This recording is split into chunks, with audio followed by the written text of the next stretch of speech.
So, Chris, I'm going to jump in and I'm going to start, and I want you to kind of guide me and steer me a little bit. One of the things that, Zarian learned when he was doing all that door knocking is, you learn how to go through the numbers. You learn how to handle, some rejection. I think that's one of the biggest things that you've got to get through, in our business is, hey, Audie, I'm going to have a seizure if I get to stare at that fan flickering anymore. Like I'm gonna be yelling. You're gonna be going tongue blade, because I'm gonna be stroking out over here. He ain't hearing me. Um. So anyway, but the the thing is, going through the numbers is what you have to do. And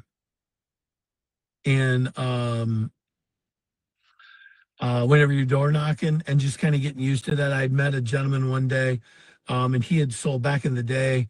They used to do, you would sell books in the summer, college kids. These companies would go around and recruit college kids to sell books, and they were looking for, certain personality types.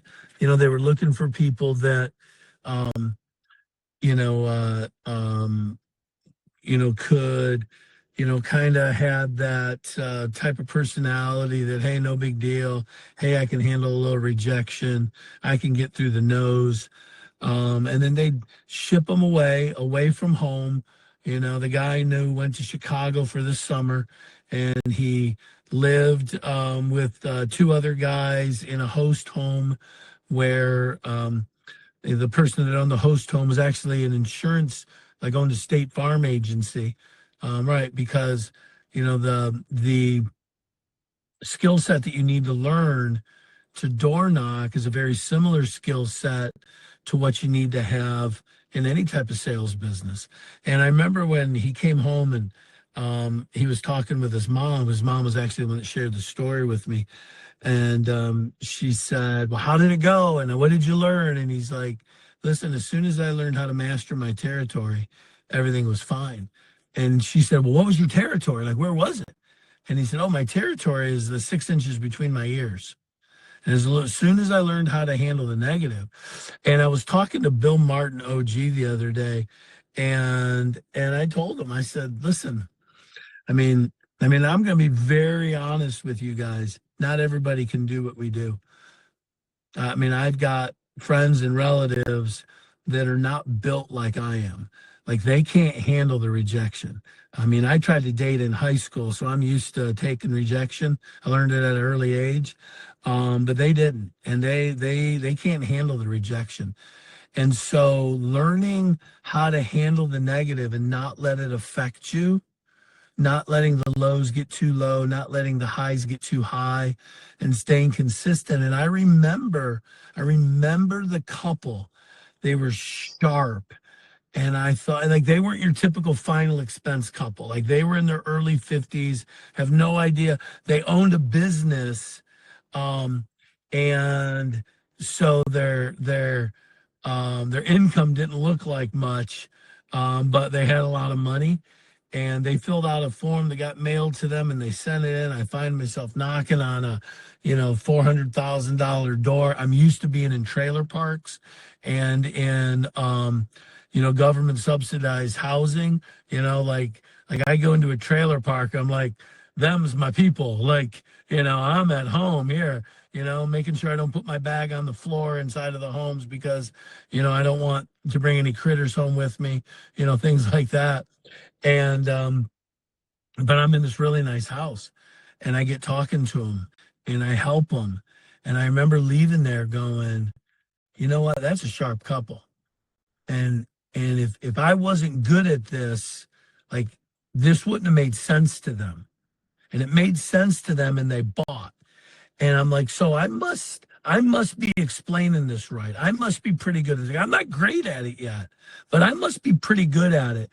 And they were my anchor couple. Like they were the ones when I started doubting myself. I went, no, no, no, I can do this. I remember that couple. And if I wasn't good at this, they never would have bought from me.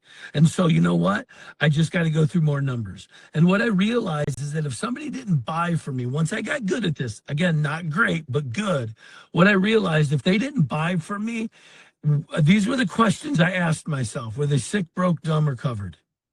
If they were too sick, broke, too dumb, or already covered, I can't sell sick, broke, dumb, and covered. I can't get you into a policy if you just got diagnosed with stage 3, colorectal cancer. Yeah, I can get you a guaranteed issue product, but maybe you already got that. If you're too broke and you ain't got two nickels to rub together, I can't sell broke. I'm sorry.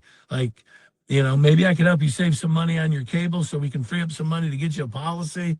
But but at some point, I can't sell broke.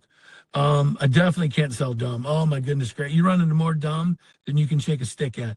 I had an 80-year-old blue hair in the senior high rise that got snioped by her other blue hair friends the next day and canceled her policy. I saved her money. She was in a policy that had a 2-year wait. I got her day one immediate coverage, and she wanted to cancel that to go back into a policy that was giving her another 1.5 year wait because some other blue hair in the elevator said, oh, I wouldn't change my policy for somebody that, like, it's costing you more money. Yeah, like $5 more a month, and it's day one coverage. But Ruth got to Betty, and Carol jumped in on the game too. Notice how those are all old lady names. And boom, she got SNIOP. What's SNIOP? Susceptible to the negative influence of other people. Zig Ziglar wrote a book called See You at the Top.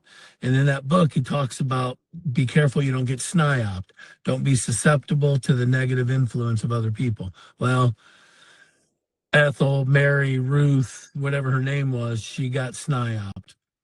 She's dumb. I walked out of there going, are you sure? Like, let me call your beneficiary because I promise you they don't think this is a good deal. And nope, she wasn't going to be taken by me, okay. And you can't, if somebody's already got good coverage, like I had a husband and wife on the phone today, took their policies out 12 years ago. They don't need more coverage. I can't beat the price. Like, hey, is there anything else? Do you want to add on? No, you don't want to add on. Do you want, sometimes you can't do anything, right? So I always ran it through that filter. Were they sick, broke, dumb, or covered? If they were, then I didn't let my lack of a sale negatively impact my sales self-image, which was very fragile when I got started.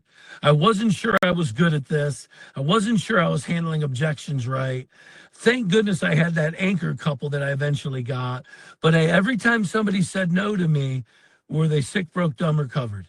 If I got into a streak where I took a bunch of no's, like, was I taking a shortcut? Was I not building value? Did I not create urgency?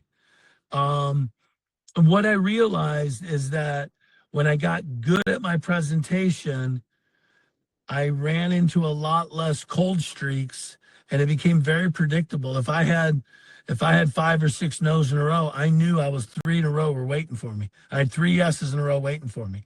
I just had to keep going. And I just couldn't stop. And so I think one of the biggest challenges is that people try to go too far on too few. They try to go too far on too few leads. They try to get $5,000 this week in sales on too few leads. And they try to go too far on too few appointments. They try to book too many appointments off of too few leads. I mean, just like, and if you're a business builder, you try to hit certain income levels or accomplishments or goals or promotion levels with too few agents. You get 3 or 4 guys and they're going to be your guys and it's going to be awesome. And these guys are going to build it big. And then you stop bringing new people on. And so that's one of the big mistakes that people make is they try to go too far with too few. So with that answer or that mindset, every single week I would hit the field with at least 30 places to go door knock. I had 30 plate. Now, they might not have been all brand new, fresh A leads. You know, maybe some of them were, but probably more than half of them were older leads. Maybe leads I bought the week before or the week before that, or maybe some aged leads I bought, 2 weeks ago at a discount. Maybe I knew I was following behind an elite producer who, never circled back to his leads. He just kept getting more and more new ones, and I was kind of picking up his table scraps, so to speak. And I was okay with that. But I always had 30 doors to go knock. I would route them, and kind of depending on my day and what was going on, like maybe I had to be home at a certain time.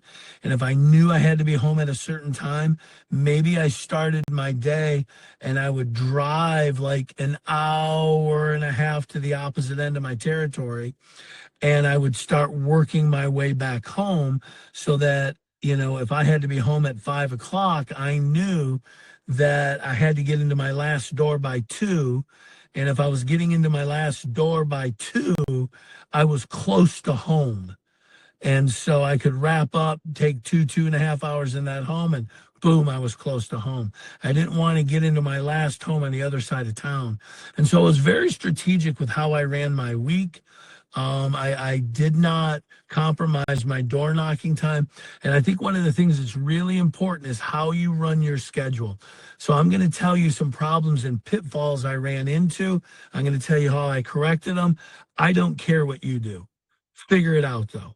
Okay. I'm going to give you some challenges and problems that I ran into, and hopefully you'll see a little bit of your situation in my story, and see how I adjusted and modified things, and act so accordingly. Chris, am I doing okay? Is this okay stuff so You're far? doing great. Yes, Okay. sir. Yep. And so if I get off on not a tangent, but on a thought process that's I got different you. from what you want, just reel me back in. I will. So I used to start my week and I would door knock on the first door at 10 o'clock. Seniors are not all early birds. So I would door knock on the first door by 10 o'clock.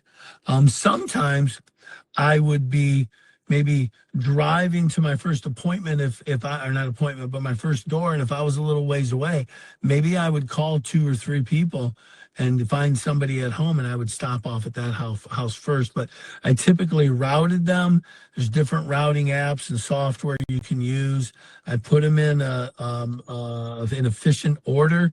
And when you learn your territory, you learn things like traffic patterns, and man, you don't want to get caught on the other side of town during rush hour, or it's no way you're getting home when you think you're going to be getting home. So some of those things are important. And so I'd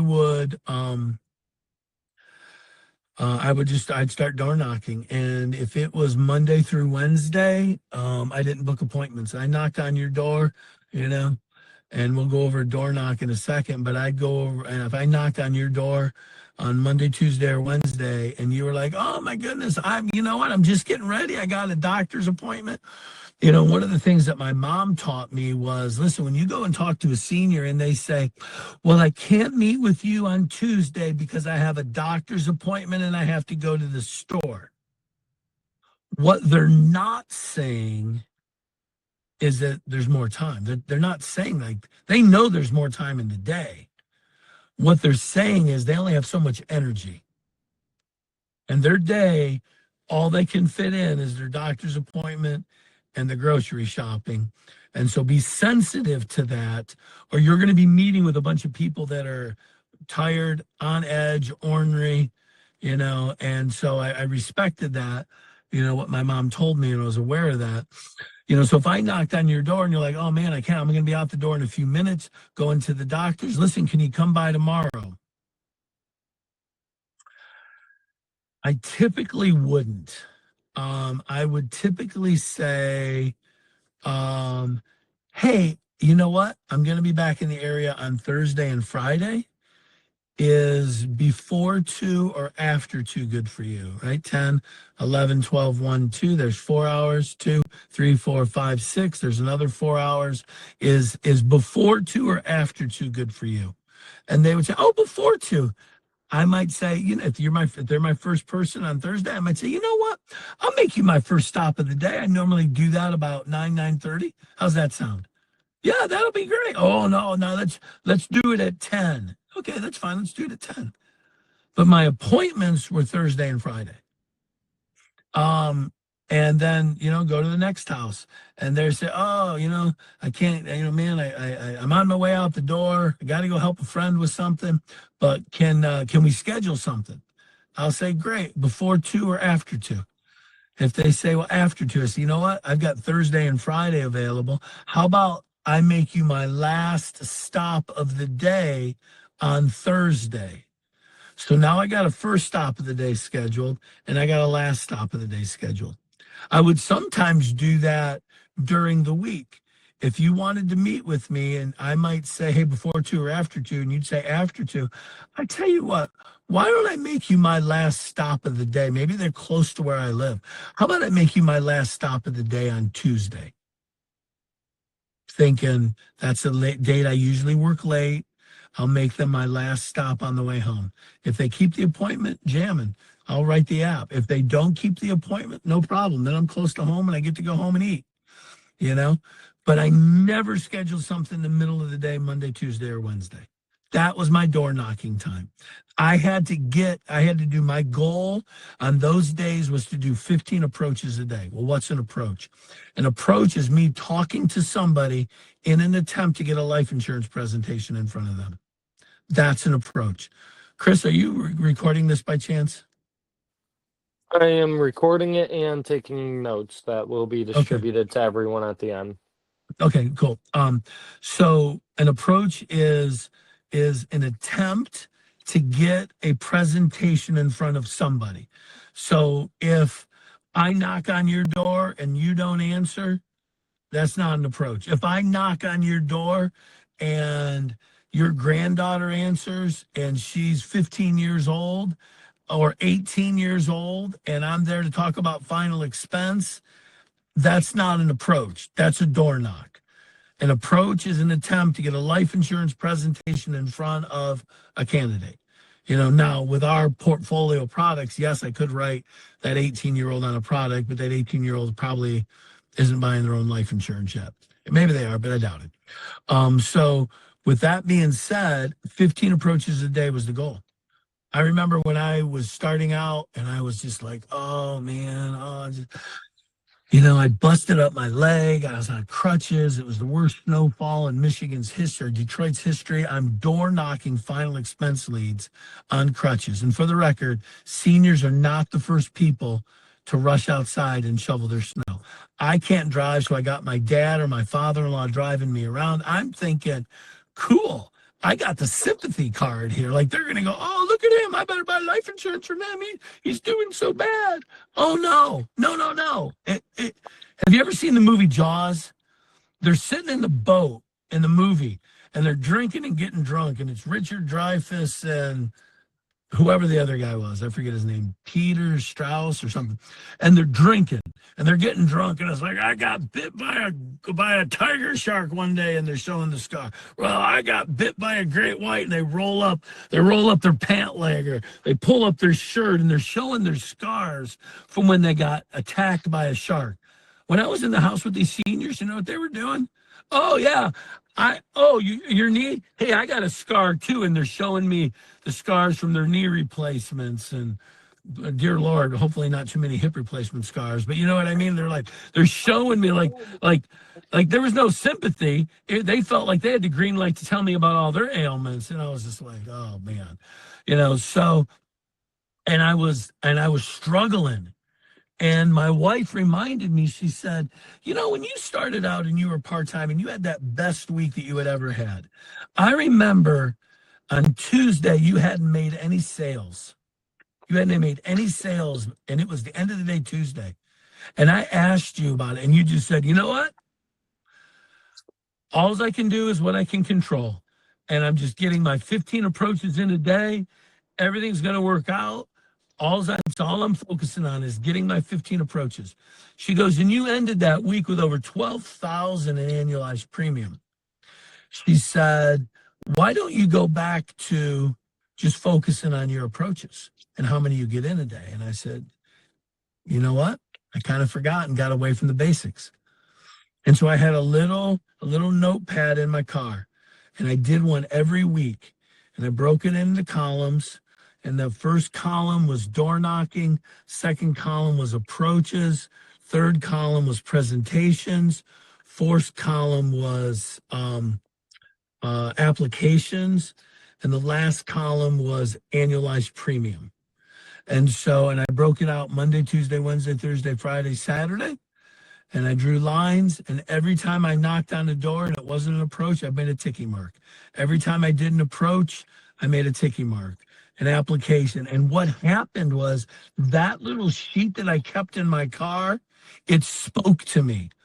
I'd get to the end of the week, and if I didn't have the week I wanted, I didn't need to call my upline and go, stupid leads, and I can't believe it. And because I did that one time, and he said, well, how many leads did you start the week with? And I'm like, 18. He's like, I thought we agreed that 30 was the number. Oh, okay. And then other weeks, I was 30. He'd go, okay, well, let's take a look. How many door knocks? How many approaches? How many applications? Like every single time from that point forward, I didn't need to call my upline. I knew I was good at this. Not great. I was good. Why? I had my anchor couple that I sold. And if I was an idiot and I didn't make sense to people, I never would have sold them. So I knew that I was good. So I look at that cheat sheet and it would talk to me. It was like a report card every week. And I would look at it. And if I didn't have the week I wanted, I was shooting for 5,000 in submitted premium every week. And I would look at that. And if I didn't get 5,000, I usually knew why. I didn't have 15 approaches every day. My goal was 15 approaches or 3 presentations. There was no way I could get in my 15 approaches if I got 3 presentations, because the presentations with a final expense client, especially if back in the day I was doing paper apps more frequently, because most of the carriers didn't have electronic apps prior to the pandemic. And so, but even now, it's still a little longer with the senior, all the medications and stuff. And, so if I got 3 presentations in, there was no way I was going to be able to get 15 approaches in. And so it would talk to me. I got 15 approaches like 3 days in a row, but I didn't get any presentations. Why didn't I get any presentations? What was I saying at the door? Or how was I dropping the ball at the door that I wasn't getting in and getting the presentations? So I knew that it was something I was doing or saying at the door that wasn't getting me in. Or, I did all these presentations, but how come I wasn't making the sales? Was I taking a shortcut? Was I not building value? Was I not connecting with the client? So it spoke to me. And it became a diagnostic tool that allowed me to really be able to predict how my week was going to turn out. And, sometimes I did everything right and I'd have a bad week. And what I found is that 1 week a month, I'd kill it. 1 week a month, I'd suck. And 2 weeks a month, I'd be about average. And I just had to be able to diagnose those weeks. And identify them and realize that the bad week was the bad week I was supposed to have, because that's just the way the numbers work out. And it wasn't because I had done anything wrong, but I always self-evaluated. Was I taking shortcuts? Did I have enough leads? Did I make enough approaches? Was I following my presentation? Was I building value, handling objections, laying them down before I got them? What you realize is that the better you get, a lot of the objections that you're used to getting, you won't get them the better you get, because you lay down the objections in the course of the presentation. And it's really interesting. You ask a really good salesman, well, what do you do when they say they want to think about it? What a really good salesman is going to say is, yeah, I don't get a lot of think about it. I don't get a lot of think about it. And it's because the reason why somebody says they want to think about it is one of two reasons. They either don't like and trust you, or you haven't built enough value, and you shot too high with the options you gave them. So it's price. It's price. So I always circle back. Like, listen, normally when somebody says that, normally when and listen, it's been so long since I've had to address this with somebody because it just doesn't come up. But what I would say is, listen, I totally understand you want to weigh, but usually when somebody says that, it's one of two things. Either they don't like me, and I sure hope that's not the case. Oh, no, no, no, I like her. Oh, thank goodness. Thank goodness. Then usually it's price. Usually we've put a plan in place, or we're showing them a plan that doesn't make sense for them financially. And you know what the best type of life insurance is, Chris? Is the kind that's there for your family when they need it. And there's no sense in out punting our coverage. Whenever I like to take the old country buffet philosophy to buying life insurance. You ever been to Old Country Buffet? And they'll be like, oh, yeah, yeah. You know what my mom used to say to me? Whatever you put on that plate, you got to eat. Nobody's making you put something on that plate. Okay, so you don't have to put anything on that plate, but whatever you put on that plate, you're going to eat. Don't let your eyes get too big for your stomach. Because you know what? If life insurance was free, everybody would have $2 or $3 million worth of coverage, right? But it's not free. So we got to find something that makes sense in your budget. So I showed you $109 a month. But what if we went to the smaller option and looked at, $82 a month? Was that more comfortable for you? I would rather start with the smaller option and then add some on later once we know that it's comfortable in your budget, than start too high and have to cancel. So why don't we start with the smaller option and then maybe look to add on? Does that make sense? Yeah, I'm nodding my head. Does that make sense? Would you feel more comfortable with that? Okay, great. Yeah, when you nod your head, they nod their head, everybody. If you nod your Absolutely. head yes, they nod their head yes. If you nod your head no, they nod your head no. And I Mhm. challenge everyone to actually go test that tonight. Like talking to your family, talking to your friend, whatever it may be, just start nodding your head and you'll see that they will literally start nodding their head too. It's the funniest thing. But continue, Ollie. No, you're totally right. And I also like occasionally asking questions that give a no response, because I know a lot of salesmen, no, no, no. People's inclination a lot of times is to say no. Sometimes when you go and door knock somebody and they're like, I've already met with somebody, I've already got it taken care of. Oh, fantastic. Listen, you wouldn't be opposed to me shopping you around, see if I could save you some money, would you? Well, No. no. Okay, great. Let me run to the car, grab my stuff. I'll be in and out of your hair in just a few minutes. And so I love those no-based questions, because again, it's ingrained in people as a defense mechanism to say no. You wouldn't be opposed to going out, and catching a burger and a movie with me, would you? Well, no. Okay, great. I'll pick you up Saturday at 7. And so you ask the question like that. It's amazing how they're saying no before they really realize that they just agreed to the thing you wanted them to agree to. And just kind of move that thing right down the path.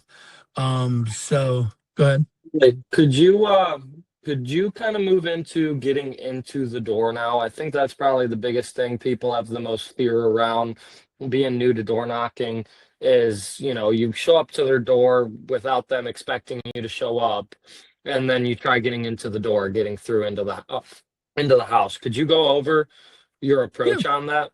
absolutely. One of the things is, and a good friend of mine tells the story. You always want to wave as you're approaching. You always kind of want to smile and wave as you're approaching the house. That's what I was taught. That's what this guy was taught. And he's telling the story about, he was field training a guy.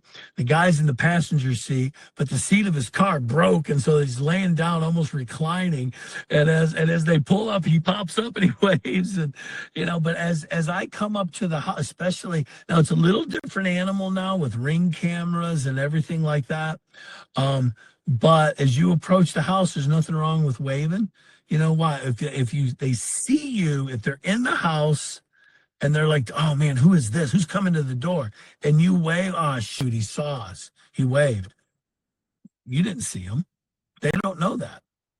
They think you saw him because you waved. And waves are friendly.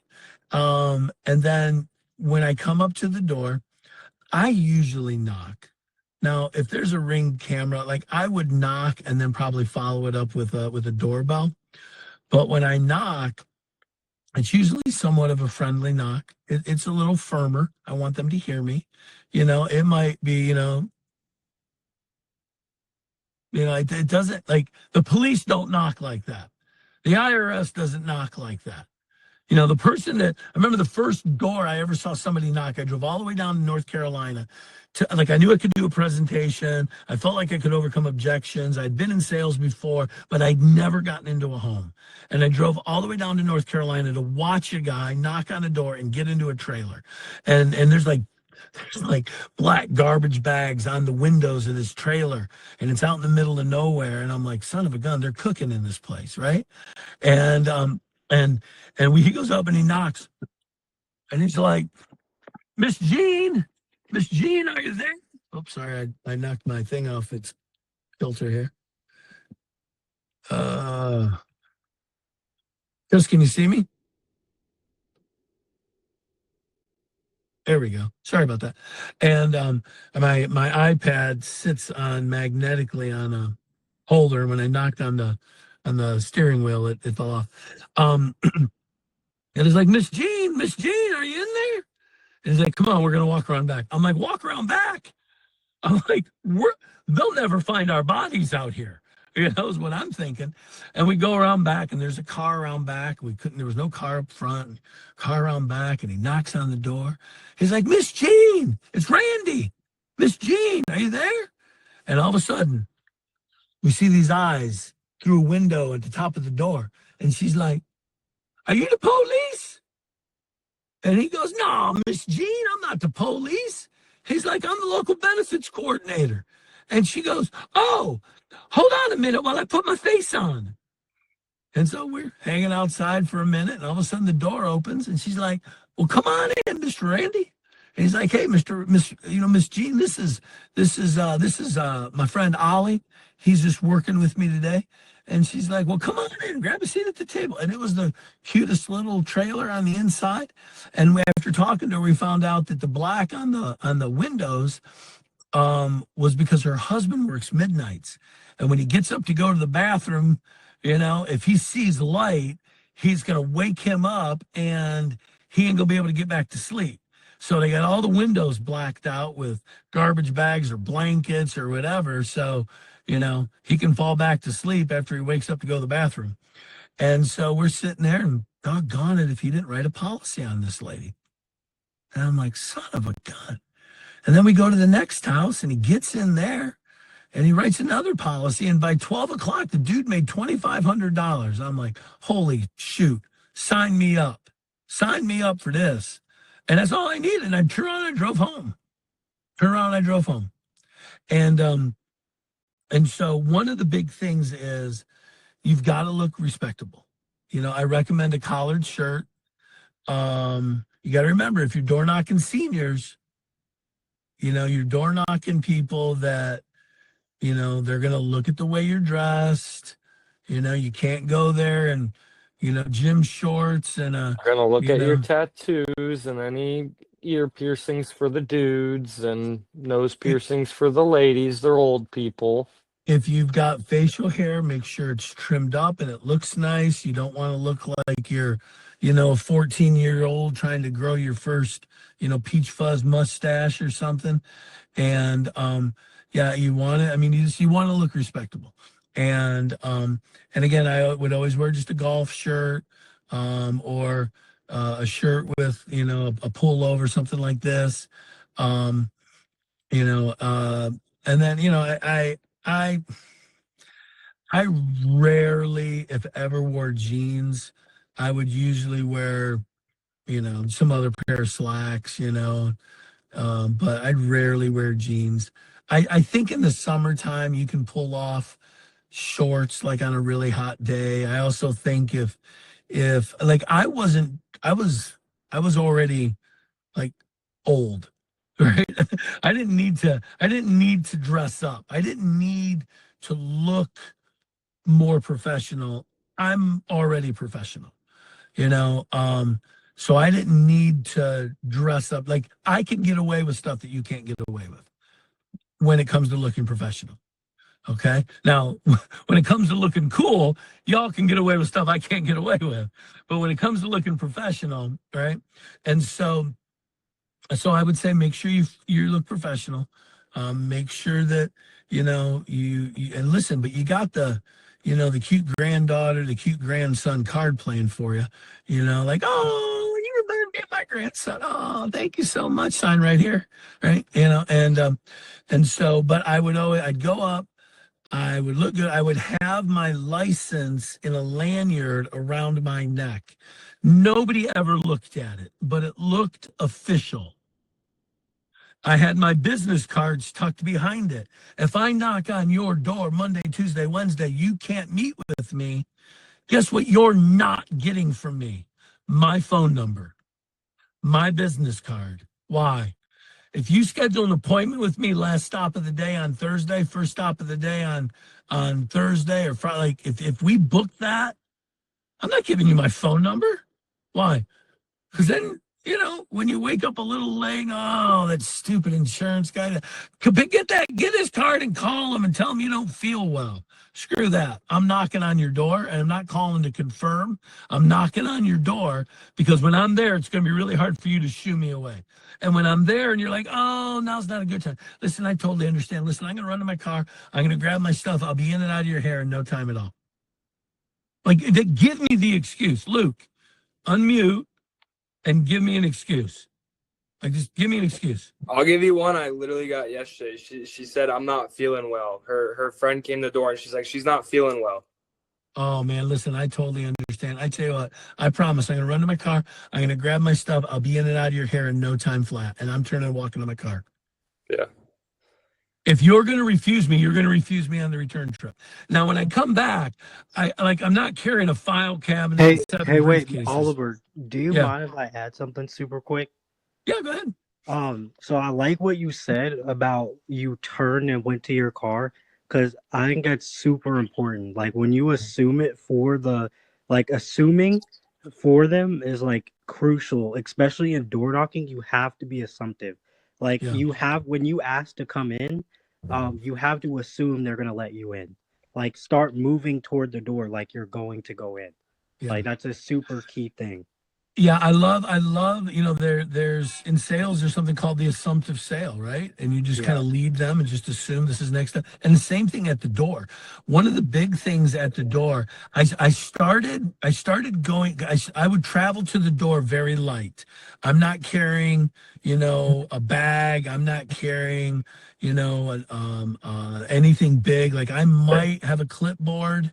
It kind of looks official, like, oh, dude's coming to my door with a badge and a clipboard. I might have just a lead in my hand, and I might have just a spreadsheet in my hand with their name and names and addresses of some other people in the area that I'm going to be stopping and seeing. Maybe that lends credibility because they go, oh, listen, he's seeing 4, 5, 6, 7, 8 people here in the area, and I'm just one of the people on the list. But I come to the door very light. And then I go and get what I need and come back to the house. The reason why I do that, number one, I don't want to be intimidating at the door with too much stuff. But number two, I want to give them a chance to cover up naked grandpa, right? Because naked grandpa is sitting in the chair and he just went to the porta potty and then he plopped back down and they haven't put grandpa's diapers back on yet. Yeah, absolutely, an iPad works. That's all But Ollie uses. yeah. But if you have your leads on an iPad, absolutely. But you got to remember, you're talking about seniors, and sometimes they like to touch and be in tan. You might want to hand them a lead. You may not want to hand them your iPad at the door. So that's just a thought. But just play it by ear. But if they want to see your iPad, that's a reason for you to step a little closer too, right? Which is great if you're getting in the door right away. But if you got to go back to your car, then it really doesn't matter. What was I saying? Door knock, leads, iPad. Where was I at, Chris? Can we were at getting in the door. Can we rewind real quick and role play with me or with Luke? It might be good if you did it with Luke real quick. Role played you getting into the door and them hitting you with some sort of objection, and then you hitting them with the assumptive walk away, grabbing your stuff, and then when you come back, what do you do? Yes, I'm definitely going to do that. Let me lay a little groundwork first about what's important in the door knock. And then I think that may, then you can kind of see the game plan, and you will see me kind of carry it out in what I do and say. Gotcha. One of the really big things in door knocking, and Zarian can probably attest to this, and I learned this from a guy who owned a canvassing company, you have 15 seconds max to justify to them why you're standing at their doorstep. Why are you there? Now, I knock, but then I step away. I don't crowd the door. My goal is to get them to open up the first door and then open up the screen door. If I'm standing right on top of the door, they're going to open up one door, but they ain't opening up the second. I'm too close. So I always step back. Something else I do is I look to see where I'm stepping. I always put one foot on the step down and the other foot on the porch or the step up. Why? Then I know where down is. You don't want to be on a porch and talking and stepping backwards and not realizing how big that porch is, and find yourself in a pile of snow with an avulsion fracture of your patella, and look down and notice that your kneecap is about 7 inches higher on your leg than it used to be. Okay, imagine looking down and your kneecap isn't where it used to be. It's 7 inches closer to your hip. That's what happened to me, because I didn't know where down was. And down was only about 2 to 3 inches. But when I stepped down, I landed straight-legged on a twist, and I heard a crunch and a snap and a pop. And next thing you know, I'm laying in snow and I can't straighten my leg. And so I always know where down is. So I knock on the door and I turn and look, and I put one foot down and I back up away from the door, and I kind of turn a little sideways. Why? I'm a big guy. I don't want to look big and intimidating at the door. I want to look small and approachable at the door. I want to get away from the door so that they feel comfortable opening up the door, and I'm not going to rush them or attack them or whatever. And so I do that, and then I've got to have a reason for being there. That's why, a mail-in lead is so good, because you're showing them a form that has a copy of their signature on it. But when you're using some of these older leads, or leads that are generated digitally online in some way, shape, or form, you may not have their signature. You may not even have a quote unquote lead with their name on it. But if you do have a spreadsheet, now you've got to come up with something to justify why you're there, and something to lend credibility. Like, I've got a form that you send into our office. You see your signature, credibility is the reason why I'm there. But if I don't have that, then why am I there? Like I've had telemarketed leads, where they called in and you gave your secret passcode as the word, maize and blue. And so maize and blue, you're a U of M fan. So, I remember that phone call. Yep. So they sent me to follow up with you, blah, blah, blah. So what I would do in a situation where you're getting leads in a general similar geographic area, maybe it's in the same county, I would put those leads on a spreadsheet and I would have that spreadsheet ready to go. Whether it's on an iPad or whether it's on paper, I would have that spreadsheet ready to go. The cool thing is if it's on paper, you can make notes with a pencil or something, not home, NH, not home, not home, not home when you door knock, But anyway, so you door knock and they come to the door. Now, when I show them the spreadsheet with all the people in the area, to them, it seems credible that I tell them that I'm the local benefits coordinator for this part of Wayne County. And I've been assigned to follow up with them about an inquiry that they made recently with one of the insurance carriers that we worked with. I'm licensed with the state. Maybe you reached out to like Select Quote or Gerber or, Colonial Penn or somebody like that online, maybe Ethos. And we didn't get the completed information from you. So I've been sent out to follow up with you and get you the information you requested.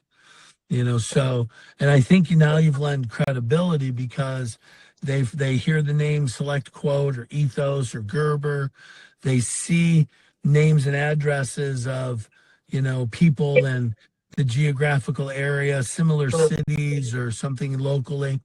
And it brings some justification while you're in the, oh yeah, I remember doing that. Hey, and guess what? As you can tell, there's a lot of people in the area that I need to follow up with that, but shoot, the internet probably went out on everybody at the same time that night, say, hey, but nonetheless, listen, let me run into my car and grab my stuff. I'll be in and out of your hair in just a few minutes. So you see, I'm there. I'm making myself small. I'm lending. I'm establishing some reason and credibility as to why I'm there. And then I'm going to my car to get, my tablet. And usually I would just have a little pad folio, a place where I could jot a little worksheet down. Maybe I had a flip chart I was going to go through. The flip chart would be in there. I'd have my iPad in there, so I'd sit down with them and I'd pull out a little worksheet.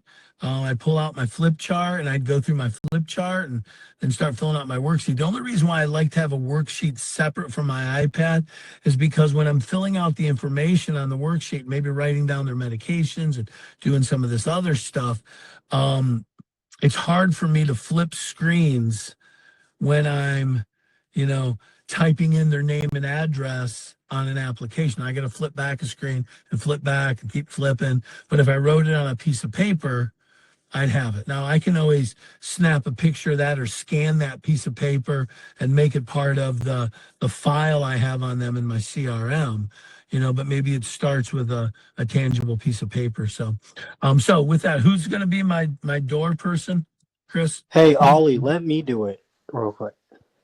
You mind if I do it? What are you doing? I'm going to be the homeowner. Okay, that's right. Yeah, you can knock my door. Now do me a favor. Yeah. Let's not play Stump the Chump right away. Okay.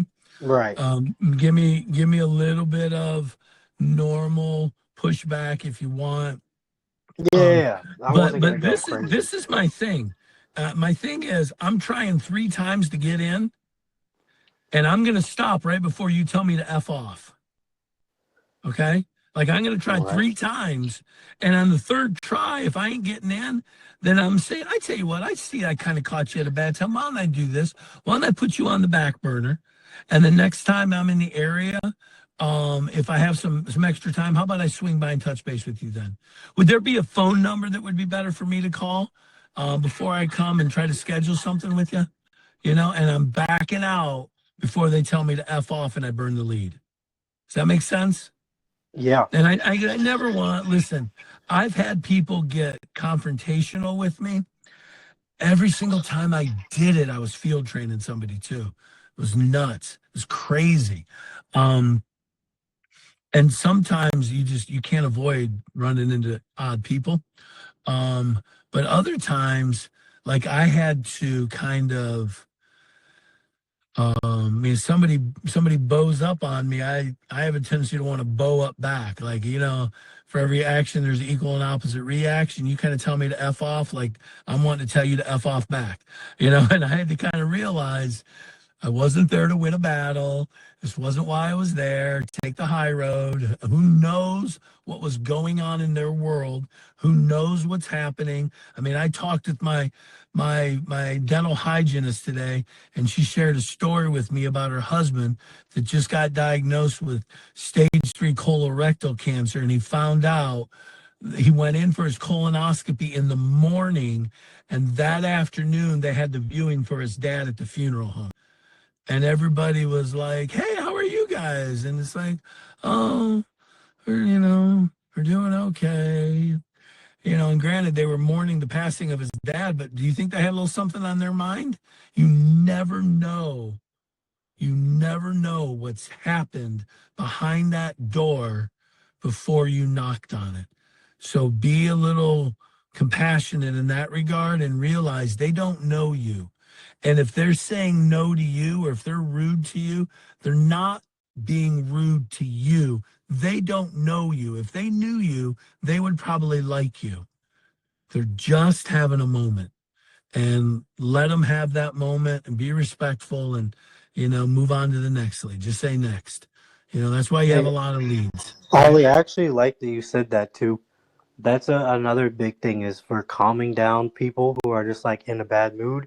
Sometimes you're just gonna knock a door that's tougher. They're just in a bad mood, hasn't been a good day, and I think the first thing you should try to do is like talk to them and find out what happened, and then from there, because then they feel like you care about them. You're not just like some random guy trying to sell them something, and then you can go from there.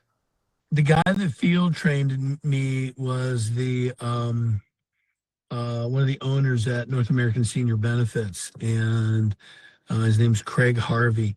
And Craig tells a story about one of the first doors. Well, I don't know if it was one of the first doors he knocked on, but excuse me, but it led to a modification of his approach. And so he knocked on the door, and this big biker dude answered the door in his boxer shorts.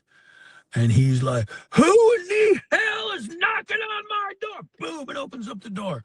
And Craig, who's not a big man, goes, "I am so sorry that I knocked on your door and disturbed you."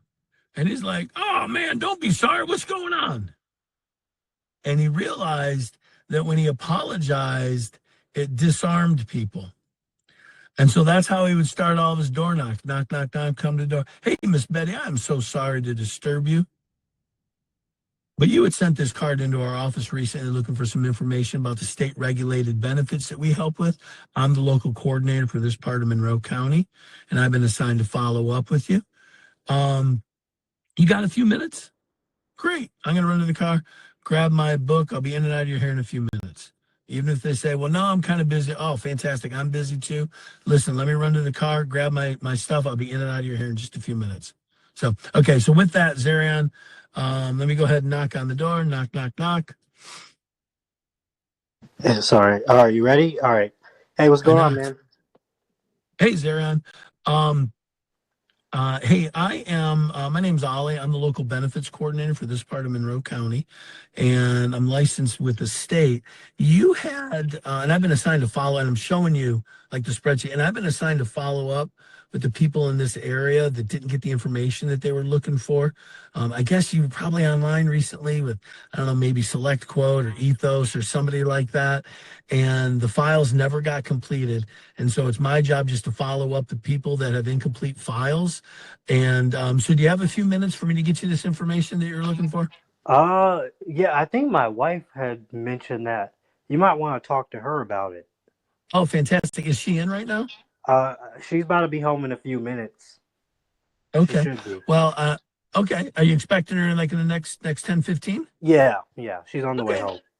Oh, perfect. I tell you what, why don't I do this? Let me run to the car and grab my stuff, and then I'll be in and out of you guys' hair in a few minutes. By the time she gets here, you and I will have a chance to catch up a little bit, and we'll just wait for her to show up. I'm probably not going to do any sort of presentation until she gets there, Right. with husband and wife. So, yeah, and then I'd go grab my stuff. If I can get in the door, I'm going to get in the door, right? All right. And then we'll wait for her for a minute or two. I'm not going to be there forever, but we'll wait for a minute or two. I'll build a little rapport because now he knows me. And even if he calls her and goes, "Hey, where you at, man? I got a guy here that's here to see you about some insurance thing that you were inquiring about online." Well, who is he? His name's Oliver, but evidently you did something, and he's licensed with the state, and he's here to follow up with you. I mean, it's no big deal, but like, when are you going to get home? Well, I stopped off at my mom's house, and I'm busy coloring her hair, and I'm not going to be home for a while. You know what? Not a problem. Listen, I'm going to be in your area on Thursday or Friday. Is before 2 or after 2 normally better for you guys? And she'll say, well, why don't you come by before 2? Great. I tell you what, how about I make you my first stop of the day on Thursday? How does 9:30 sound? That works for you guys? Great. All right, I'll see you on Thursday. When I show up on Thursday, guess who's not a stranger? The guy that, he gave a Diet Coke to and sat in his living room, or his kid. I always try to go to a table if I can, and sat in his kitchen table for a few minutes. I always like to bring a pad folio, also something that's hard, so that if I've got to sit in a couch or a chair because the table is too cluttered and we can't get to the table, then I can kind of make my lap my desk by turning, just putting my pad folio on my lap and putting my tablet on top of my pad folio and doing everything I need to do right there. And then when I come back, again, I'm not a stranger. He knows me. I had a cup of coffee with him, or a water or Diet Coke, whatever he, had to offer. So first stop of the day. Well, what if they're not there? I don't care. I'll just go on with the rest of my day. If they are there, great. I started my day with a policy, or at least a presentation, right? All right. So let's role play again. So knock, knock, knock. Hey, what's going on, man? I like your Hey, glasses. thank you much. Are you Zarion? I am. Hey, buddy. I'm Ollie Collins with Senior Benefits. You had sent some information out. I'm so sorry. See how old hat I am? I'm a local benefits coordinator for this part of Monroe County, and it seems like you may have inquired online with one of the state regulated vendors about some information. I'm licensed with the state. I might have been Select Quote or Ethos or Gerber. I throw out those names because everybody's heard those names, right? I mean, there's a good chance that is where it came from, but maybe it's not. But you hear that, like you're like one of them, like I'm not exactly sure, but nonetheless, like I've been assigned to follow up with the people in this area. And, you can see I got a lot of people to meet up with that didn't get all the information that they were expecting. I tell you what, it takes me I about think I 10, got 15 minutes. a email about that recently, Oh, okay, great. but Listen, I don't actually know anything about it. Oh, okay, cool. Well, I can explain it. Listen, let me run to the car, grab my stuff. I'll be in and out of your hair in just a few Here, minutes. it's kind of getting late, man. Do you think maybe yeah. you could come back another time? Yeah, I tell you what, why don't we do this? Let me run some preliminary information by you.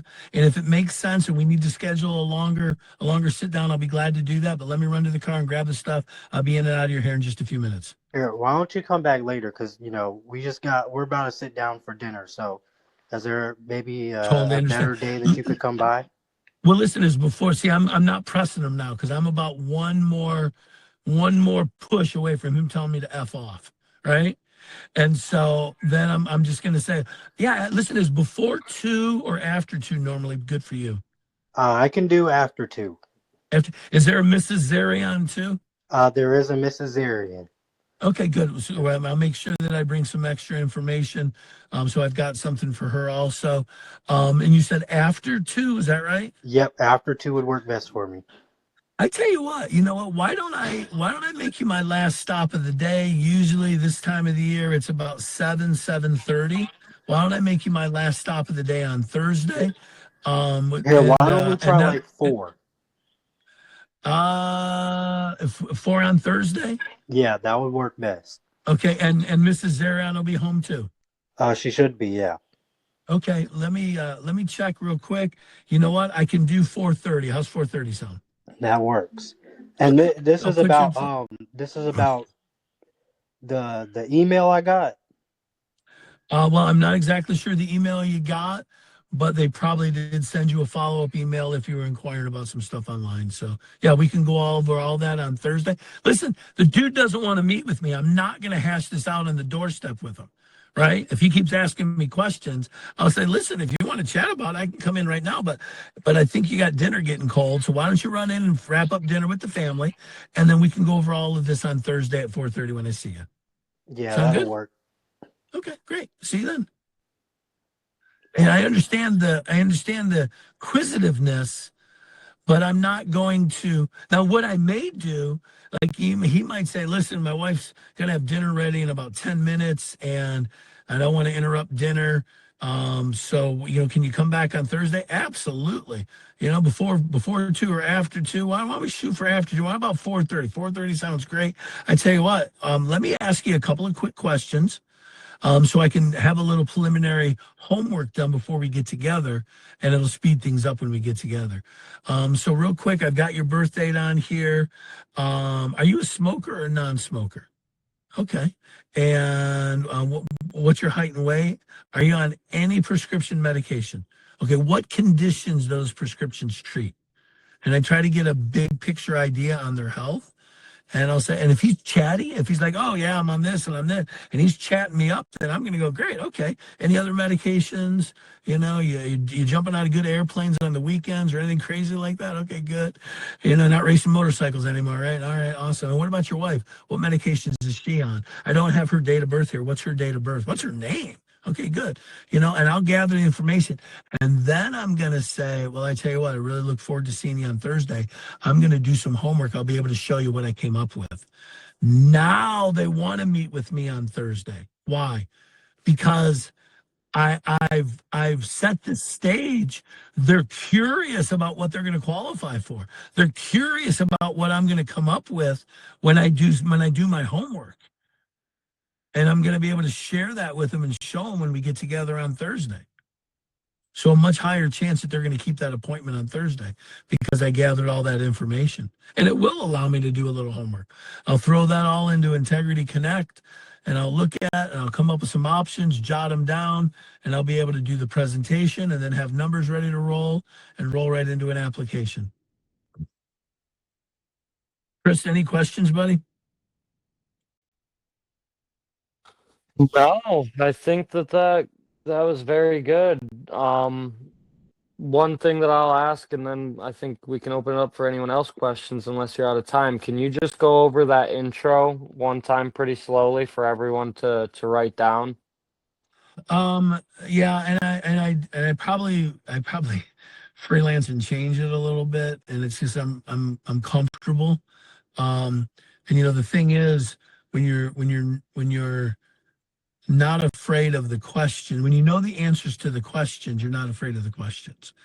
And so it's kind of like the first time a singer performs a song, or an actor or an actress on Broadway performs in front of a crowd.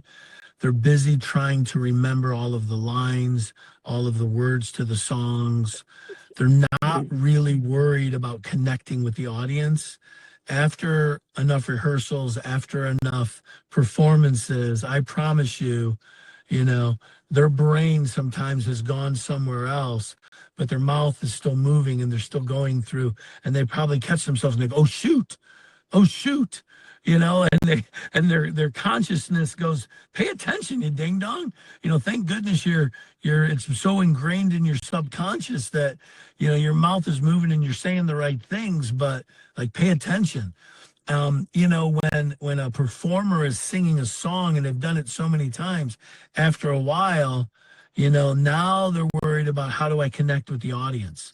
How do I connect with the audience? Chris, went to my first K-pop concert. Yes, I did. Took my daughters to That's what see I heard. Twice. Nine Korean hotties dancing around, and a Oh million yeah. loud girls screaming and yelling. And but those girls know their lines. They don't know their English, but they know their words to those songs, and they're busy connecting with their audience because it was like 54 shows they did. That's insane on their tour, and it's just about connecting with the audience now, right? And so when I go through my presentation, like, I'm not worried about getting off script and going, oh my God, what kind of dog is that? because I know I'm not afraid of them asking a question or, you know. So anyway, I'm going to ask your name, or assume. I'll go, Luke. See the questioning in my tone, Luke. Hey, Luke, Ollie Collins, and I kind of point to myself, Ollie Collins, with senior benefits. I'm the local benefits coordinator for this part of Monroe County. Well, what kind of benefits? Well, the state regulated and benefits. Specifically, it looks like you were inquiring about the state regulated life insurance benefits. We help with Medicare. We help with a few other things, dental, vision, hearing, that sort of stuff. But it looks like you were looking for some information on the state regulated life insurance benefits, and I'm the local coordinator has been assigned to follow up. It looks like maybe you were online at Select Quote or Ethos or Gerber or somebody, didn't get all the information. So they had assigned me to follow up with you and get you the rest of the information. Listen, let me run to my car and grab my stuff. I'll be in and out of your hair in just a few minutes to answer any questions you have. Sound good? So, Cool. so it's knock, knock, knock. Chris. Hey, Chris, Ollie Collins with Senior Benefits. I'm the local coordinator that's been assigned to this part of Monroe County. It looks like you had maybe been online looking for some of the state regulated benefits that we help with, maybe through Select Quote or Ethos or Gerber. Does that ring a bell? It doesn't. Well, no worries. People hunt around online all the time and forget what they were looking at. But it's just my job to get you the rest of the information, check your name off my list. Listen, let me run to the car. I'm going to grab my stuff. I'll be in and out of your hair in just a few minutes. As a matter of fact, it's a pretty day. If you just want to sit out here on the porch, that's fine. We'll sit out on the porch. I'll go through my presentation, and if it looks good, we go into the house. Hey, would you mind if we went and sat at the table so I have a place to kind of, open up my tablet and go ahead and work? It'll be a lot quicker and easier if I can do that. I have no problem. Walk in the house and they're like, grab a seat. And they point to the lazy butchers. Man, I really appreciate it. If I sit in that comfy thing, I'm going to fall asleep. Would you mind if we sat at the table and I can open up my tablet and, be able to go through some things I need that, that as a reference. And usually they go, oh, yeah, that's fine. Yeah. And it's not me being bossy, and I've even asked people, hey, would you mind turning down the TV just a little bit? Because, man, I got this thing memorized, and if that TV distracts me, and I love me some Matlock. I mean, I do. I love me some Judge Judy, and I'm going to get distracted listening to the Golden Girls, and you know what? Then I'm going to have to start at the beginning all over again if I get distracted. You got to remember you're dealing with 60 and 70 and 80-year-olds. You got to know your audience, right? Cheesy, corny jokes work. And you gotta, and once you get in, you gotta connect with them. I mean, it doesn't mean you gotta love the same sports teams. It doesn't mean, you gotta be the same religion or, but if you're from that area, you can say something like, gosh, how long have you lived here? Da, da, da, da. Oh, you know what? I grew up in the Flat Rock area, or I grew up in, the Roseville area. And it's kind of like stomping around for me. Love kind of coming to this area. Whatever. I mean, just you see, I always am looking around when I go into the house. Not like I'm casing the joint, but they're leading me to the table or whatever. And I'm kind of looking, how many pair of shoes were there when I came in? I always offer to take my shoes off. I rarely in a final expense house will they make you do it. Okay. But you can tell if they got their shoes on, you're probably going to be okay. Like, I'll wipe my shoes when I come in. Rarely would they tell you to take it off. But if their shoes are off, the shoes are sitting on a rug by the door, be ready to take your shoes off. If it's a low income housing, if it's a trailer, they may not ask you to take your shoes off. They probably have theirs on, but just kind of read the situation. I move, especially if I have lace-up shoes, like I'll wipe my shoes on the rug when I on my way in or right when I get in, and then I'll bend over slowly and make sure they can see me bending over to untie my shoes. And a lot of times they go, "Oh no, don't bother. You don't have to take your shoes off." "Oh, are you sure?" "Oh yeah, you don't have to." So, "Oh, okay." But they see you make the effort. But if you have slip-on shoes, and nowadays most people do, it's a little quicker and easier. But I don't always like to go, sock-footed in somebody's house if I don't feel like they're the cleanest of people. Yeah, some of the houses are crazy. Well, and you get a lot of smokers, diabetics, man, nothing like the strong urine smell of a diabetic who's got a little necrosis going on their feet because I haven't been to the podiatrist to have the scales scraped off them in a while. Oh, I had somebody throw me a can of Raid one time, Luke. They go, well, here, my wife's bedridden. And I go, what's this for? We got a flea problem, but if you spray it on your knee, from your knees down, it shouldn't be a problem. And I went, no, and I suddenly became a prepubescent, you know? And I went, no, I'm okay. I think I can be out here my voice went really high. And I was like, no, it's okay. I think I'll just stay out here on the porch. I'm good. And I was field training somebody.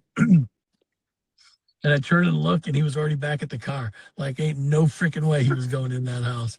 And then he said to me, he goes, man, I'm so glad you didn't go in there. I'm like, hell no, I ain't going in that house, you know?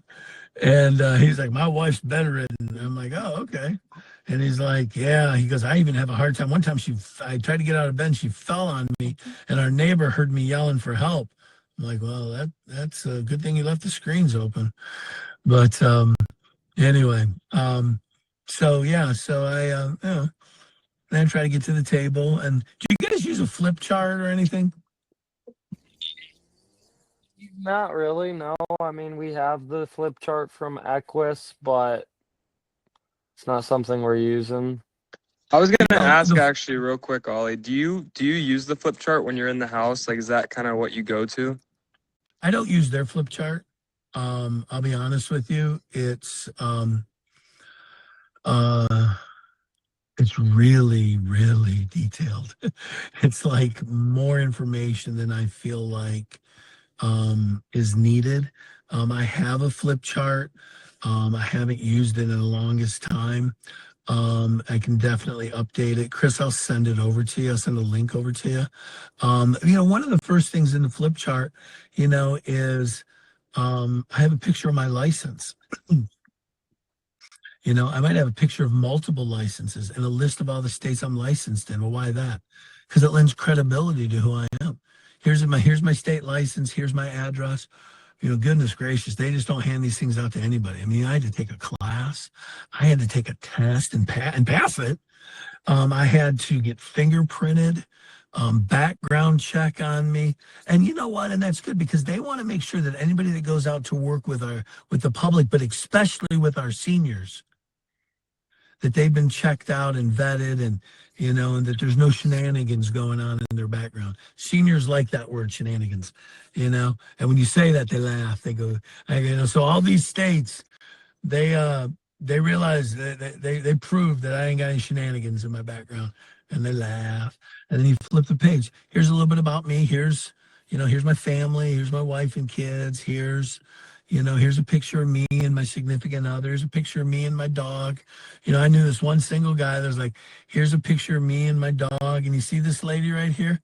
I don't know her, but she's really pretty. And if I do really good at this job and this career and make some good money, I got a chance of maybe meeting a girl like her one day and marrying her. And the seniors all laugh. Oh, you'll find somebody like that. Don't you worry. And they laugh and they felt a little connected to him. Now he had a good sense of humor, Then he flips the page. Here's a list of all the insurance carriers we work with, and it's their logos. Oh yeah, I recognize that one and this one and that one and this one and that one. Here's some of the other state regulated carriers we work with. These are ones we don't work with. But we do because I'll work with any of them. I'll pick up the telephone and call about their policy. I'll call them and find out. But they're going to see, Lincoln Heritage and American Income Life and Globe and Colonial Penn and Physicians Mutual and MetLife and Prudential. And they're going to see all of those logos on there. And you know what a lot of times they're going to do? Oh, yeah, that's mine right there. That one right there is mine. That one right there. And now I know they got a policy. I love it when they have a policy. You know why? They already see the importance of having coverage. Now it's just my job. Now it's just my job to see if I can upgrade their coverage. Can I save you money? Can I get you more coverage for the same amount of money you're spending? How close to the center of that bullseye did we get? Well, what do you mean the center of the bullseye? Well, I mean, what is this insurance doing for you? I love it when people call me and they go, Ollie, so I got to meet with this client. And what's the best type of policy to give them? I used to work in the wine industry, and I loved when people said, what's the best kind of wine? I don't know. What do you like? Like, what do you like? What's the occasion? What are your taste buds like? Do you drink coffee? You do. What do you put in your coffee? I put cream and sugar in my coffee. Okay, you probably want a sweeter wine. You're not going to like a drier wine, because if you like drier wine, you'd be drinking black tea or black coffee. So I need to know some things before I can make a recommendation to you. And I need to know some things before I can make a recommendation to you about insurance too. What are we trying to accomplish? I had a lady, senior, get into her house, oh, I've already got my funeral all taken care of. Okay. Well, my husband passed away. I've already got money set aside as inheritance for my kids. Like, I don't have any debt. Like, running out of reasons to be here. Running out of reasons to sell you something. And I saw a picture of her twin granddaughters and their husbands. And they looked like they were in an exotic place. I said, who's that? She goes, oh, those are my grandbabies, my twin granddaughters. They got a heart for Jesus. And I said, oh, praise the Lord. And she said, they got a heart for, I have a heart for Jesus too. They have a heart for Jesus. And I said, awesome. I go, what are they? She goes, they're missionaries. And I went, you know what? My cousin is the #2 guy in a ministry called Gap Ministry. Matter of fact, all 3 of his boys were born in Bangladesh, and his youngest child, all of his kids have been born in Thailand. Like, they're all missionaries now. And she's like, oh, she's doing the Lord. They're doing the Lord's work. I go, I bet you're a big benefactor of theirs, aren't you? And she goes, oh, I send them a lot of money. And I said, how often do they get back to the States? She said, every 2 or 3 years they come back. I go, they hit a couple of churches and do a little fundraising, get some new people supporting them. And she says, yeah. And I said, what's going to happen to them when you pass away? Oh, they're going to lose a lot of money when I pass away, because I send them, I'm one of their biggest supporters. And I go, they're going to have to come back to the States and, come out of the mission fields and come over here and drum up support, to replace that income. And she said, yeah, probably. I said, what do you think about us giving them a little love offering from grandma? When something happens to you that you've thought about them and you left them a little something, one of the guys that I work with, his grandma passed away and left him a life insurance policy. And it was for him to do whatever he wanted to do with it. And you know what he did? He went to a football camp with it. And at that football camp, he got noticed by a college scout. And he ended up getting a scholarship to playing football at that college, all because his grandma left a little I love you. Little I love you. Do you think that would help your granddaughters out? Absolutely. You think it would prevent them from having to hit the panic button when grandma dies and worrying financially about how they're going to be able to get by? And she said, yeah. I said, why don't we do that? Why don't we put a little something in place for them? A little I love you from grandma. She goes, let's do it. You notice how my tone changed? My voice changed? I got borderline cheesy, but not to her. A little I love you from grandma. Like, you got to be, like, your tone, your pacing, like, all of that sets the mood, and you got to learn to do that when you're finding that pain point, you're finding that reason, you're honing in on the center of the bullseye. What are we trying to accomplish with this money? I have a guy right now, he's probably going to be sending me a text message here in a little bit. He's got a $230,000 policy for another 25 years. He has a $198,000 balance on his mortgage. And I said, oh, fantastic. Most people would go, looks like you got it covered. And I said, you're 35 years old. Does your wife work outside the home? He said, yeah. I said, you got any kids? He goes, yeah. I said, how old's your youngest? She said, 10. And I said, so she's going to be relying on mom and dad for another 12, 13 years, right? Getting her through college or whatever. He said, oh, yeah. I said, how much you make a year? He said, somewhere between 65 and 80, just depends on overtime. I said, can we say 75? Would that be safe? And he said, yeah. I said, so in 10 years, that's $750,000. I said, does your wife have a way of making up that $750,000 if something happens to you? And he goes, no. I said, see, so life insurance is more than just paying off your mortgage. At your stage of life, it's income replacement. And sometimes, like we want to get as much as we can, but we're limited by budget, right? And so, but we try to get as much as we can and still have it fit in the budget, because every little bit helps when that time comes. And we want your wife to have a big old nest egg to be able to get through the lean times and figure out what she wants to do. Because you know what? If something happens to you, your kids are going to lose their dad. But we don't want them to have to lose their home and have them move and they lose their school and all their friends. So let's look at not only paying the house off, but let's see if we can cover as much income replacement as possible and still stay in your budget. And he's like, okay. And so it looks like we're going to add another $75, $80 a month on top of what he's already paying. And most people would have thought, oh, you got the mortgage covered. That's good. I wanted to know, what is this for? And he's like, oh, to pay off the mortgage. But it's also my job to tell you about vulnerabilities you don't realize you have. When you go to the doctor, you might say, you know what? I had I had a friend, went to the doctor because she was having these really bad neck aches, and had really bad neck pain and couldn't get it figured out. And so she goes to the doctor, and the doctor's like, well, let's just do a CAT scan. Does a CAT scan on her brain and finds an aneurysm behind her eye. Had nothing to do with her neck. Thank goodness they were looking at holistically maybe what was going on with her and wasn't just focusing on the complaint she came in with. And so my clients don't realize, you know what? Oh, you got a $15,000 policy, Mabel, and John, you got a $15,000 policy, and both your funerals are taken care of. Fantastic. Hey, let me ask you, do one of you make a little bit more money in retirement than the other? Oh, John, you do? Like, you make a lot more money than Mabel does? So, John, if something happens to Mabel, are you going to be okay financially? Oh, yeah, I'll be fine. Mabel, if something happens to John, are you going to be okay? No, I can't afford this place without John's income. Well, what are you going to do? I don't know. I'm probably going to have to sell the place. John, you know what? This happened to my mom and dad. My dad made a lot more money in retirement than my mom did. So you know what we did for on my dad? We put a little larger policy on my dad.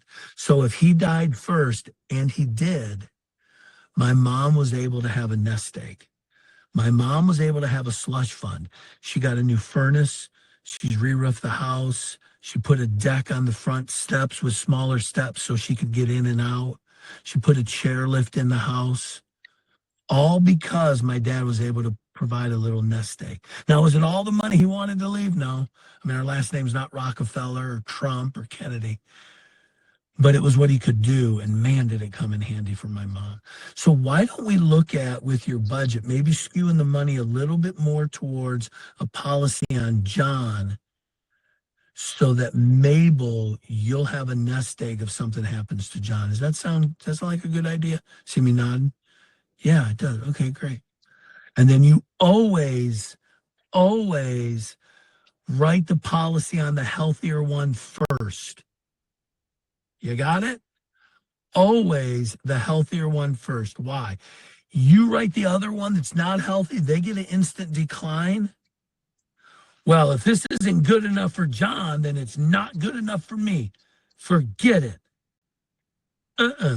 Write the policy on Mabel, get it approved, and if something comes back bad for John, you go, listen, let me shop around a little bit. Sometimes these underwriters, they just need a little bit more of an explanation, and let me see what I can do. Okay? Sometimes we get an instant approval. Sometimes they send it over to the underwriter because underwriter has a few questions based on what they saw, and I need to call them and kind of interact with them. Oh, that's what happened with you today. Let me get in touch with the underwriter tomorrow, because it usually takes a day for the underwriter to actually see it. You know, the computer system just said, hey, yellow flag, we need a set of eyeballs on this. And let me go. If I can get you to sign this release form, that will allow them to tell me what they found. Maybe that's what you do if you wrote them on Mutual of Omaha or somebody else. And then you call the carrier the next day. Hey, what did you see? What's going on? Why did he get declined? What's the, you know, and then maybe you got to call John back up. Hey, John, good news. We're going to be able to pivot and get you coverage. So I've already filled out most of the applications. We need to submit a new app. Why? You had his old application. You just transposed the information. You know, let me go ahead and email that over to you and get a quick signature, and we'll send that over to the underwriters to have them look at it. Okay. So anyway, that's kind of my tidbits. Chris, any questions? I know I've gone on a long time. Hopefully you feel like it's been valuable. I know it doesn't matter how good and how valuable it is. You know, what's the old adage? The brain and the mind can only absorb what the butt can tolerate. And at some point, enough's enough.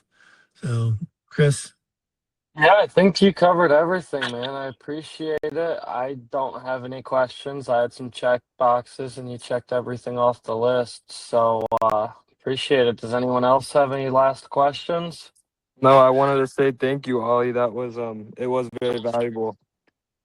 You know, Definitely. you're welcome, buddy. Absolutely. One of the things I recommend is you write think about your door approach and write it out, and then break it down into like 4 bullet points, and you go from point to point to point to point on your door approach, so you don't forget. Like if you get distracted by the dog or the cat or, you know, naked grandpa, you know that you can come back right away to where you left off and kind of complete that. And I do say naked grandpa, Audric, because It's real. one time they said, hey, could you give me 1 minute? And they closed the door a little bit and they threw a towel over grandpa's lap, and they go, okay, come on in. I'm like, okay. I see some pretty actually, crazy stuff on I the doors door too, knocked. so I understand. I Yeah, get that. I door knocked a dude the other day. He was in a wheelchair, and he came up in his wheelchair with the robe on. And if you can imagine a wheelchair with the robe, I mean, he wasn't covering anything other than his man nipples. So yeah, that was interesting. And he just door, you know how you get the old lady who's fully dressed up and she kind of creaks it just enough to talk to you. No, not this guy, dude. Door wide open, neighbors can see him and everything. And he You was a have to see the chatter. best of us. Dude, I That's the remember a best of guy us. that walked out in his boxer shorts one day, opens up the door, he goes, hey, what are you doing here? Well, I'm here to talk to you about state regulated benefits I help with. He sent this card into our office and they assigned me to follow up with you. He's like, oh, cool. And he's like, oh, hey, Pam. Mail lady comes walking up. Dude's in his boxers, like ain't no big deal. Yeah, And she's like, hey, Frank. And he's like, he's here's your bill. living. He's like, good to see you. You know, da, da, da, da, da. Come on in. You know, you gonna put a shirt on? Would you please put a shirt on? Put your pants on while you're at it. You know, don't let me make you feel uncomfortable or anything. Oh wait, no, it's you making me feel uncomfortable. Sorry. Yeah. You should just match them. Get in your boxers too, man. Hey. I'm just mirroring my That's how we client. that's how we Crazy lose our rapport license, right there. Building That's how we rapport. lose our license. Start stripping down in his house, but you don't just build rapport. They told me to mirror my client. They told me to But mirror. but write down like one word that matches that bullet point, and as you go step by step through your approach, like maybe it's greeting, and it's, you know, the reason I'm here, sounds great, you know, let me go to my car, like whatever, and then practice it. I remember driving back from North Carolina in a car with an agent, and we broke it down to the bullet points, and then we practiced and we practiced and we practiced and we practiced and we practiced and we practiced. And one of the first homes we went to, I was field training him, and I rang the doorbell, and it was a huge house in Lambertville, Michigan. Beautiful house. Don't know why he filled it out. Found out he was a business owner, and he doesn't claim a whole lot on his taxes. And I hit his doorbell. I knocked on his door, knocked on his door. Huge house. He comes to the door and he opens it up. Who the F knocks on a door when there's a perfectly good doorbell right there? And I went, And I pointed at the guy next to me, and he goes, and the guy started laughing. He goes, "What do you guys want?" And I'm like, blah, blah, blah, blah, blah. And he goes, "Come on in." His name was Dewey. He bought a policy from me. Tried to sell took us into his garage, tried to sell his Mustang to Eric, and then gave us an address of a house that he had down the way that he was trying to sell to me and my wife. And but we memorized that script, man. We memorized that approach at the door, because then I never had to go when I was at the door. I'd have to stutter and stammer and walk away going, "Dang it, you sounded like an idiot." The only reason I would sound like an idiot is I didn't study my lines. Study them, practice them over and over and over and over and over and over and over again. Practice them out loud so you get really good at it. Because then you never had to worry. I remember when I went to a training one time, and they said to this guy, Ian, they go, "Ian, Evan, get up here." He goes, "Huh? Get off your phone and get up here." He's like, "What do you want?" He's like, "Go through the door approach." He's like, "All right, knock, knock, knock." And then the guy started and threw objections at him, and I was like, "Oh my gosh, he wasn't even focused. He was so good at that. How did he do that without even, like, he wasn't worried, he wasn't stressing, like, how did he do?" Because he had practiced it so many times and then did it live so many times at doors. It was like asking, I don't know, Bruce Springsteen to sing "Born in the USA," or, Prince to sing a song. Like, they sang them so many times, it was no big deal. And you got to get that robotic with your approach, because then it eliminates it as a variable. Because when you know the lines, then you can connect and relate and relax. And people will sense that relaxation. When you're busy being a robot, they're going to be a little, and the only reason why you're a robot is you didn't practice it enough. And practice it doesn't mean it's going to take you a week. Practicing it means take 2 or 3 hours and say it over and over and over and over. Oh, dang it, I said it wrong. I got to remember. Okay, and you say it again and again and again and again. And suddenly it starts to become natural, like the words of a song. Okay? That's the best advice I can give you. Practice, practice, practice. And then go do. And I'll add on to that. It's great nowadays. We can practice with ChatGPT. You can put it in the phone call mode where it's like you're on a phone call with someone. And I like to tell it, once I get that, intro pitch down, tell it that it's going to be a client and it's going to think of every single objection it can. But once I come up with a good rebuttal that knocks that objection out, they cannot use it again, and continue giving me objections until I've overcome all of them. And sometimes AI will let you win in like 5 minutes. Sometimes it'll take you an hour and 20 minutes until finally it folds and lets you win. But I'll just spitball back and forth with it. Well, and one of the things is, like, I get into a house, like, you'll be amazed at how many questions I don't answer. Like, if you're with me in a house and I'm doing a presentation or filling out an application, and we'll leave, and I can't begin to tell you the number of times I've field trained people and they've said, like, they asked you questions and you didn't even answer them. It wasn't an important question. I mean, they thought it was, but it wasn't. I mean, I know whether or not it's important or not. It wasn't important, But I would go, "Oh," and hey, real quick, and I'd move on to the next thing, and they would just follow me. One of the things when you're doing an application and you're meeting with a client, sometimes the silence gets deafening. So what I tell them is I take that away right at the beginning. I say, "Okay, so we've gone through everything, and we found a plan that makes sense to you to upgrade your coverage and better protect your family. Now, I'm going to be pulling out, I'm going to be opening up my tablet and opening up the application. I have most of your information. Okay. I'm going to be really quiet for a while I fill all this information in.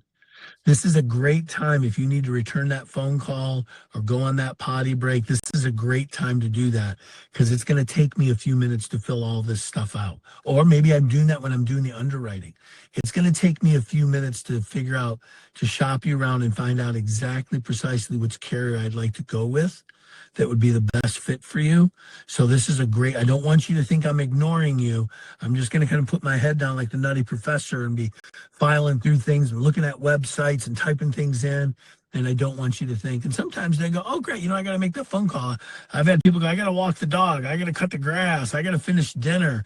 I need to return that phone call to my daughter. Great. Listen, go ahead and take care of that. Come back in about 15 minutes. And like I've been sitting in people's living or kitchen all by myself. He's gone into the other room to watch TV. She's gone outside to have a smoke. And I'm like, I'm done. I'm ready for you. And they'll go, oh, okay. Where'd Ruth go? I think she went outside to have a smoke. Yeah, exactly. I should bring a little buzzer or something. Hey, when I ring the bell, that means I'm done. You guys come back in like Pavlov's dog. And but the silence was so deafening when I would do underwriting. And I thought this is the best way for me to remove that awkward silence, because when there's awkward silence, you know what happens?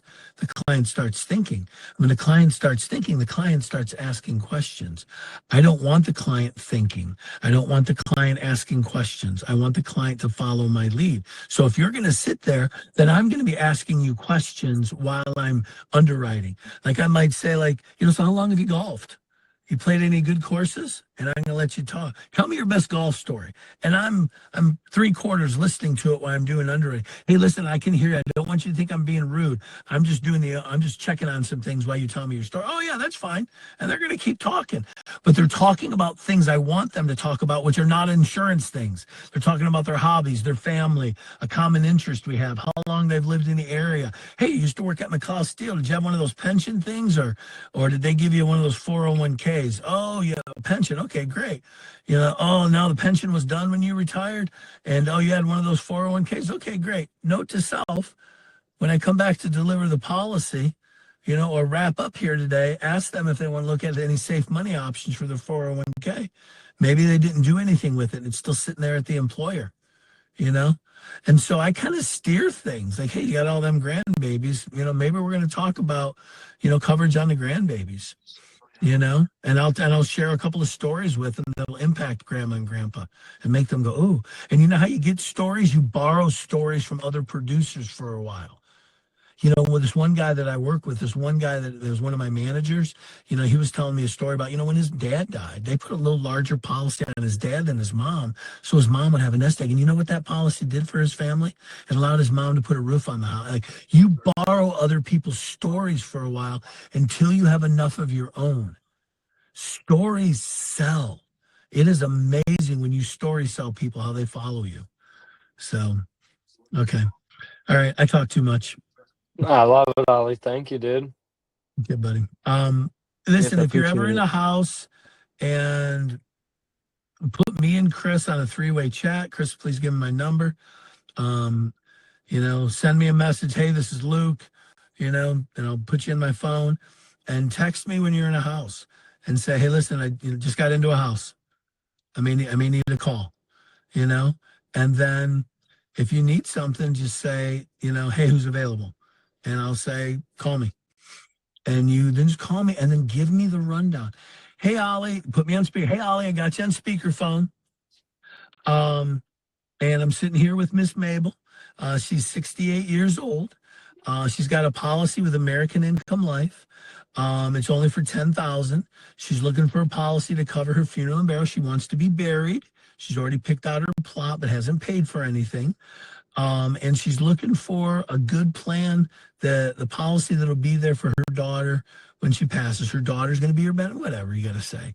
And I'll go, okay, great. And now, maybe you already did underwriting. Maybe you didn't. Maybe you're sensing an objection from her and you just need somebody to come in from the outside to kind of be that third party credibility, and I'll say, well, you know what, Luke, in a lot of these situations, what our clients like to do is, they don't like to throw good money after bad. And a lot of times when they get into those policies like that, my mom and dad had a policy like that and blah, blah, blah, blah, blah. And then they found out it was going to go up to $500 a month. And they were like, no way.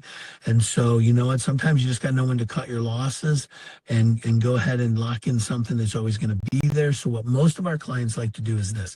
Everybody likes to do what most people do. Right. And so you say that, what most of our clients like to do. But you call me and I'll help you. If you're steering them, James Alba, one of our agents, calls me all the time from homes. He does not need my help. but he knows the power of that third party credibility. And I'll say, hey, listen, you're in good, Betsy, you're in good hands with Luke. He's one of our top new agents. And I love that he understands our philosophy that two heads are better than one. We would rather come together and find the best plan for you that we can rather than guess. And so I appreciate him reaching out and collaborating with me on this. But I think he's dead nuts. I think Mutual of Omaha is a perfect plan for you on this one. Luke, so what I recommend is pull out the application. Let's submit a request to the insurance carrier and see if we can get her approved. Now, she can't give you any money today, but we'll go ahead and we'll line everything up that if she does get approved, they'll send the request over to her bank or credit union, and they'll go ahead and collect the first premium once she gets approved. And then at that time, we'll reach out to American Income Life and we'll help her process that refund that they have for her, okay? So now I've laid out, all you got to do is just do exactly what I said and just kind of lay out the next steps, And so, hey, like Ollie said, let's go ahead and submit that request to the insurance carrier. It's how I didn't say submit an application. I used to say submit a request. But yeah, I'll be glad to help you with that when you get in a home. Or if you're having door knocking challenges, you walk away from the door and you're like, oh, I shouldn't have said that. What should I have said though? I don't know. Call me. I'll be glad. If I'm available, I'll take your phone call. Well, I Shoot me a appreciate text. that. Thank you so much. Yeah, shoot me a text and go, hey, let me know when you got 5 minutes. I'm ready to, peel the paint off the walls. I'm getting frustrated. Now you're opening the floodgates there, man. Dave said the same thing, and I've been shooting Dave Hartman text all day. Dave's a really good field underwriter. He's a really good field underwriter. Underwriting is now with Integrity Connect, underwriting is much easier. However, overcoming objections, getting into a door, figuring out maybe where you bobbed, where you should have weaved, and then thinking differently. Mine is like, what are we trying to accomplish here? And then at the same time, if everything seems like it's solid, what are some vulnerabilities that you have that you don't realize you have? And what are some opportunities, and again, like the lady with the grandkids and my dad and the extra income and, so he's got a larger policy on him, or, and most people, oh yeah, we almost got 15,000. Okay. But what's it look like when you die? I love the question that one of our agents, Johnny Roberts, says. He'll go, so Betsy, if Frank dies, well, better yet, Betsy, if you die, what does Frank get? Well, he'll get half of my pension, and he'll get my $5,000 life insurance policy from work. Okay. And Frank, if you die, what does Betsy get? Well, she can sell the cabin up north. She can sell the boat. She can liquidate our stocks. She can, we got all the CDs in the bank. She'll have my 401k and my pension. And now, what you're finding out? Everything about their finances. So after you solve the life insurance quandary, and in a situation like that, I go, oh, man, what a blessing. How fantastic is that? But Frank, I'm guessing that money's probably, you probably got that set aside, and everything's changing about me right now. I bet that money's probably set aside as an inheritance for the kids, isn't it?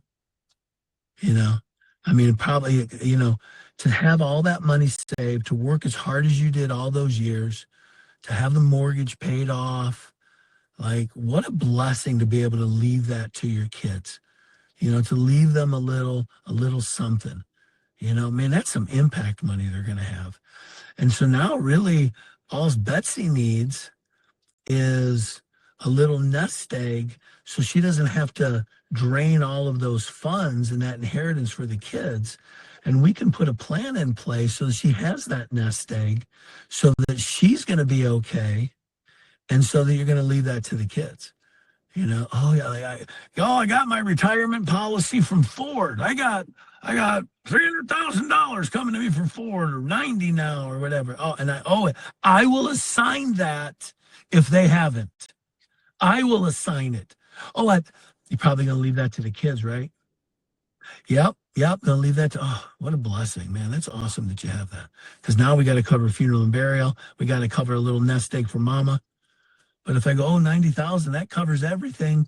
Nothing for me to do here. That's not that's not at all going to make me any sales, So I'm going to assign that if I need to, So yeah, so feel free to call me. I promise I'm done now. Chris, Awesome. 2 hours. I charge by the hour, so it's going to cost you a lot of money. Send that invoice Yeah, over. I'll bill it later. Send that in. Yeah. Send it over in triplicate. Yeah. And give them my number. Give everybody my number. And feel free to shoot me a text message. I'll add you to my contact list. When you're in a house, put me and Chris on there together. Dave Hartman is a great guy. Utilize him, but don't wear him out. Dave is not in your upline.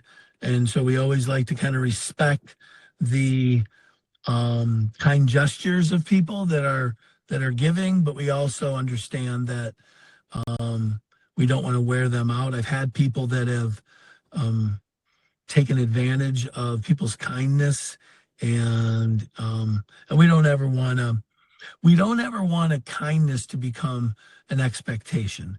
He's not expected to do those things. So let's treat it as a kindness and a nicety, not an expectation. So For sure. all right. Absolutely. Well, with that being said, have a great night, gentlemen, and look forward to hearing some of your successes. Thank you very much. And Yeah, Ollie, I appreciate it. this call is welcome, going to be guys. recorded and sent out to everyone's email. So like in the next 2 minutes, everyone will get an email from Fathom.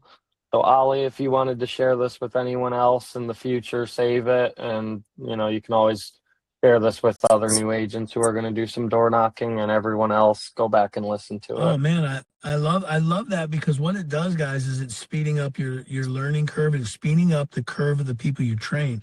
Now, you don't have to know everything I know. You don't have to teach them everything I've taught you. You can go ahead and share this video with them. And I've got other videos that I've done that I'll let Chris go through, and he can decide which ones are appropriate for y'all. And it speeds up the learning curve for all of your agents, where you don't have to be the straw that stirs the drink. You just got to be the traffic cop. You just got to be pointing them in a direction to get the information. And then after that, how fast or slow they move on the highway is up to them.